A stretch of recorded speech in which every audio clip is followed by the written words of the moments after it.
Sebanyak 5.000 pelajar sekolah dasar dan sekolah menengah pertama di 33 provinsi di tanah air mengikuti edukasi kekayaan intelektual dari 346 guru kekayaan intelektual dari Kementerian Hukum dan HAM.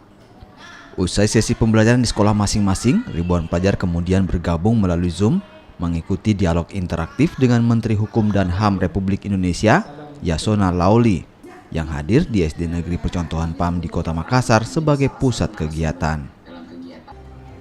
Di hadapan pelajar, Yasona Laoly memberikan pemahaman tentang pentingnya melindungi kekayaan intelektual. Jenis kekayaan intelektual yang dilindungi seperti hak cipta, merek paten, dan desain industri.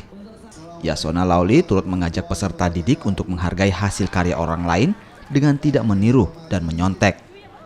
Yasona berharap anak Indonesia memiliki kemampuan dalam berkreasi dan berinovasi. Penghargaan juga diberikan kepada pelajar berprestasi sebagai bentuk apresiasi bagi pencipta dan inventor muda Indonesia. Selain membagikan hadiah ke pelajar yang berhasil menjawab pertanyaan kuis seputar kekayaan intelektual. Program ya. Pertama dalam rangka DJKI mengajar. Nanti habis ini di Universitas Negeri Makassar akan ada program Yasona Mendengar, itu dalam hal juga kekayaan intelektual. Besok ada roving seminar tentang kekayaan intelektual. Jadi kita terus memasyarakatkan tentang kesadaran masyarakat, ada siswa yang kita mulai dari SD, SMP tadi untuk mengajar agar mereka paham tentang kekayaan intelektual.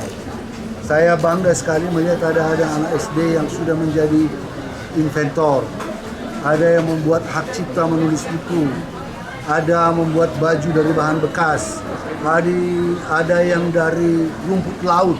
Ini adalah potensi-potensi besar anak-anak Indonesia.